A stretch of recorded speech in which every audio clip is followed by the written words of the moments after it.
আজকে আমরা আলোচনা করব বন্যপ্রাণী অভয়ারণ্য নিয়ে।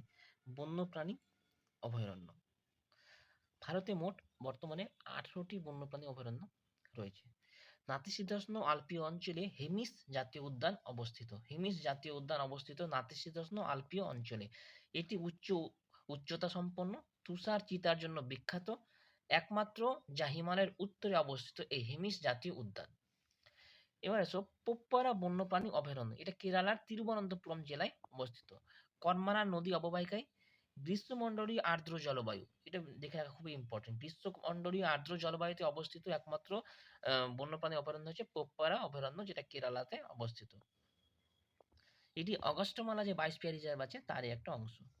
বিক্রমশিলা গাঙ্গেয় ডলফিন অভয়ারণ্য রয়েছে বিহার ভাগলপুর জেলায়। বিহারের ভাগলপুর জেলায়। ঝাড়খণ্ডে কিছু আমরা দেখে নেব। ঝাড়খণ্ডে রয়েছে বেতলা জাতীয় উদ্যান, পালামু টাইগার রিজার্ভ, পরেশনাথ বন্যপ্রাণী অভয়ারণ্য আর কোডারমা বন্যপ্রাণী অভয়ারণ্য। এই চারটে রয়েছে ঝাড়খণ্ডে। পশ্চিমবঙ্গে আমরা দেখে নিই কিছু। পশ্চিমবঙ্গে রয়েছে বল্লভপুর বন্যপ্রাণী অভয়ারণ্য, যেটা বীরভূম জেলায় অবস্থিত।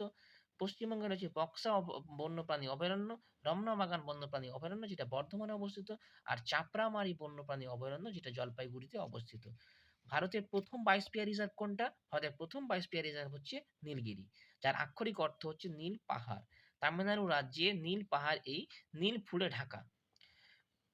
মুদুমালাই বন্দিপুর নাগরহোল জাতীয় উদ্যান এখানে দেখা যায়, মানে এই নীলগিরি পাহাড়ে রয়েছে এই সমস্ত জাতীয় উদ্যানগুলি। বন্দিপুর যেমন কর্ণাটকে, এই সমস্ত। কমলাং বন্যপ্রাণী অভয়ারণ্য অরুণাচল প্রদেশে অবস্থিত। কমলাং বন্যপ্রাণী অভয়ারণ্য অরুণাচল প্রদেশে অবস্থিত। Similipal biosphere reserve Orissa. শিমুল বা লাল ফুলে বা লাল রেশম তুলোর জন্য বিখ্যাত Similipal biosphere reserve. Similipal biosphere reserve উড়িষ্যাতে অবস্থিত, যেটা 1956 সালে টাইগার রিজার্ভ আর 1973 সালে প্রজেক্ট টাইগার অধীনে মনোনীত হয়েছিল। আমাদের দেশে কোন অঞ্চলটি জীববৈচিত্র্যের হটস্পট নামে পরিচিত? পশ্চিমঘাট।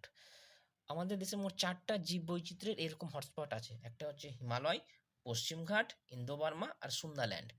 ভারতে মোট বায়োস্ফিয়ার রিজার্ভের সংখ্যা কয়টি? 18টি। ভারতে মোট বায়োস্ফিয়ার রিজার্ভের সংখ্যা হচ্ছে 18টি। ভারতের আয়তনের দীর্ঘতম বায়োস্ফিয়ার রিজার্ভ কোনটা? ভারতীয় আয়তনের দীর্ঘতম বায়োস্ফিয়ার রিজার্ভ হচ্ছে মান্নার উপসাগর। মান্নার উপসাগর। তো এই ছিল আমাদের কিছু ইম্পর্টেন্ট টপিক, মানে important topic from biosphere. Like করুন, শেয়ার ও সাবস্ক্রাইব করে দিন।